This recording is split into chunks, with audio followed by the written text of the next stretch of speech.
Hello, everyone, and welcome to what I guess is the second episode of WriteWhat, a podcast about academic blogging and surviving academic writing in college. And today, I want to talk about something that I think is essential in how to survive as an academic blogger, or how to survive in writing, or as a writer in general, and that's the importance of pre-writing.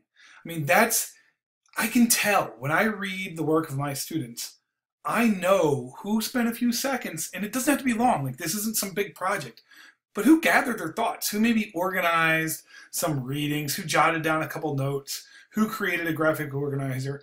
You know immediately when people pre-write. Because when I think about it, and people ask me, what's your favorite ed tech? It's pencil and paper, or possibly even pens. That's the best ed tech ever. It's the ultimate exterior storage device and thinking device. I don't know, some people might be different than me, but I can just think a little bit faster on paper than I can, and a little bit more nonlinear than I can when I try to pre-write on a computer. If I sit down with a blank, cursor and a blank screen and just try to get going, nothing happens. So I always try to gather some of my ideas, and there is no right way to learn how to write, how to pre-write. You have to develop a system that works for you. And if you're like me, that system might involve different kinds of strategies for different kinds of tasks or different kinds of documents.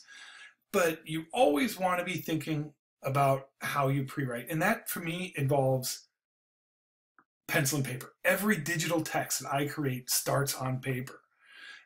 Actually, a lot of times they start when I'm walking my dogs, and that's where I do my best writing, usually just out in the woods. But I get home, or if I sit down to get something going, I grab a pad, I grab a pen or a pencil, and I get to work. So I'm going to show you a couple of my 2-minute podcast, for example. I always pre-write. I mean, you think it'd be easy just to record something in 2 minutes and be spot on, but it's actually a lot easier just to ramble for 2 minutes and say nothing. So I always develop a plan. In episode 12, Where Does Knowledge Live, for example, you can see here where I brought in my 3 points that I wanted to make, that was deeply connected to a shared goal. I brought in some outside research, Meisha Wynn's piece on African diaspora participatory learning communities, and then grabbed her ideas of performative literacy and performance and possibilities, and weaved that into my 2-minute show. I did the same in my series that I'm working on right now, as Community is the Curriculum, and this is the example of my last podcast, where knowledge of the group, and thinking about where does knowledge live, and focusing there. And I just recorded another podcast today on focus on creating participatory learning environments, and you'd see the same thing. You'd see these like spider webs. So in these examples of my pre-writes, you'll notice how I'm trying to connect my ideas. They're somewhat of a taxonomy, I'm trying to create the path I would like my readers to follow. Here, the second example, Community as a Curriculum, is more of a linear taxonomy. I have 3 ideas under a main idea. I have 3 other ideas shooting off of that, and kind of a spider web. So those kind of work. And I don't know what this is from down below, but I was clearly thinking about something in blocks of a summary and 3 major points.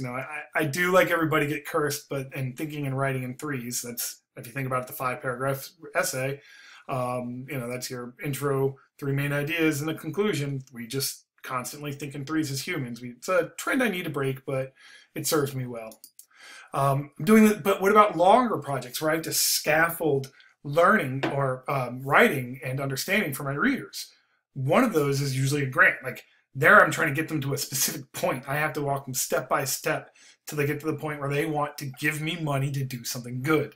One of those projects I'm working on now is called Check Out My Domain, and the idea is to connect the local web to the library, where patrons can go to the library, use their library card, check out a domain for a year, and they can attend a couple classes throughout the year and then be able to renew that domain and keep it forever as long as they want in town. And if they don't renew the domain, the library would just be able to archive it, and that'd be a great place to, a library should serve as the archive to all local content, in essence. So it's a grant I'm working on, and I want to choose some of those pre-writing activities. So first, I started with, they have a pretty tight word count. It's a small Spencer Foundation grant, and I think I get 1,800 words, basically 2 pages. So I broke down my word count, and then I thought about my theory of change. And here you can kind of see like the different theories. The theory of change I looked at visually in my head. And I actually brought in some graphs, some ideas that what was I trying to connect in those ideas. So that's where it started from. And I got to that theory of change and then got to like, what are the 3 main problems that I'm trying to solve?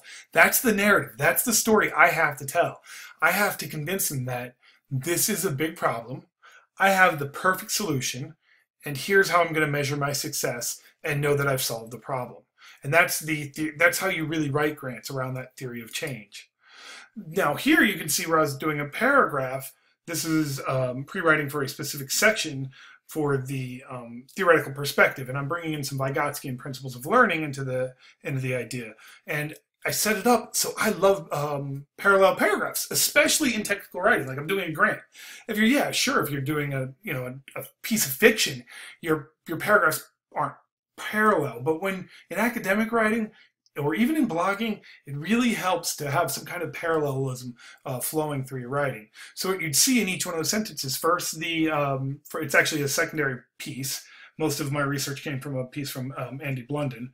And then I went back and found some primary sources from that secondary piece. But I start off with that, here's what the researchers say. Then, Vygotsky died way before the web. So I thought about like, what would be how does this connect to the web? And that's that second sentence. And you can see some of those underlined with the digital cyber infrastructure, where I'm connecting the idea to Gardner Campbell's idea of digital cyber infrastructure. And then talking about, assimilating and process and the catharsis involved in identity formation and Vygotskian literacy. I brought in Dana Boyd and the work that she does with her colleagues around context collapse. And then finally, you see in that last paragraph where I talked about where the local web becomes the other person, because there was this concept of working it over in paraventia. So and you can see that forced me to get a parallel structure in my paragraphs. That kind of pre-writing is essential, and I can tell when my students do it. And then finally, here is where I look at my methods. And again, you'll see a different form of pre-writing. I went back to kind of more of a modular model because I can visualize in my head, I'm doing a formative design, so I need to think about, well, there's 2 different sites. What happens at step 1, step 2, step 3? What kind of changes, what kind of variables will I be looking for to see if if I'm reaching and enhancing my pedagogical goal? And how can I track just that goal of the individual's digital literacy and also the local web? So you see these offshoots of me thinking about assessment and trying to make a conceptual model of how I need to then convert that into writing. And that's it. I just consider pre-writing to be absolutely essential to what we're doing and what we're learning as writers. So please, next time you submit me something, take 10 seconds, just jot down some ideas, and you'll be that much better of a writer. It's not writer's block, it's just you haven't figured out a strategy to get your ideas down on paper first.